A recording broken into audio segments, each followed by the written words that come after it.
পরিবারের একমাত্র উপার্জনক্ষম মোমদেল মিয়া এখন পঙ্গু। ছাত্র আন্দোলনে যোগ দিয়ে গুরুতর আহত হয়ে হারিয়েছেন পা। অর্থের অভাবে এই যুবক পারছেন না ঠিকমতো চিকিৎসা করাতেও। বিছানায় শুয়ে অসহায় জীবন নিয়ে পরিবারের কথা চিন্তা করে কান্না যেন থামছেই না মোমদেলের।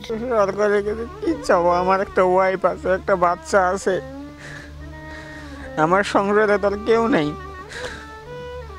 আমি ওয়ার্কশপের কাজ করতাম, এখন তো পা রয়েছি, এখন কি কাজ করব? রংপুর নগরীর লালবাগ রেলবস্তি এলাকার বাসিন্দা মোমদেল। বৃদ্ধ মা, স্ত্রী, সন্তান নিয়ে কোনো রকম মাথা গোঁজার ঠাঁই সরকারি জমিতে। একটি ওয়ার্কশপ কারখানায় মিস্ত্রির কাজ করে জীবিকা নির্বাহ করতেন মোমদেল। গেল ১৯ জুলাই রংপুর সিটি বাজারে সরকার পতনের আন্দোলনে যোগ দিয়ে গুলিবিদ্ধ হন মোমদেল। পুলিশি হয়রানিতে করাতে পারেননি সুচিকিৎসাও। চিকিৎসা নিতে একের পর এক পরিবর্তন করতে হয় হাসপাতাল। কেটে ফেলতে হয়েছে বাম পা। কর্মঠ মোমদেল হয়ে যান পঙ্গু। সুচিকিৎসা সহ সংসার চালানোর দুশ্চিন্তা যেন এখন মোমদেলের চোখে মুখে। আমার ভাই খুব ভালো ছিল। আমার ভাই এই আন্দোলনে যায়া পায়ে গুলি লাগছে। পায়ে গুলি লাগাতে আমার ভাই তো পড়ে আছে, আপনারা তো দেখতেইছেন। হ্যাঁ, একদম পঙ্গু হয়ে গেছে। আমি চিকিৎসা নির্বাহ করতেছি, মানুষের কাছে ঋণ দফা করছি। আমার দিন ৫০০ টাকার ওষুধ লাগে।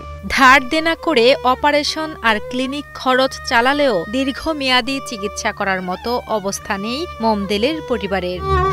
গণ অভ্যুত্থানের আন্দোলনে নিঃস্বার্থভাবে যোগ দেয়া এই স্বপ্নবাজ মোমদেল ও তার পরিবার নিরুপায় হয়ে সরকার সহ বিত্তবানদের কাছে সাহায্য চেয়েছেন, যেন তাকে একটি কৃত্রিম পা ও ভবিষ্যতে পরিবার নিয়ে চলার মতো ব্যবস্থা করে দেওয়া হয়।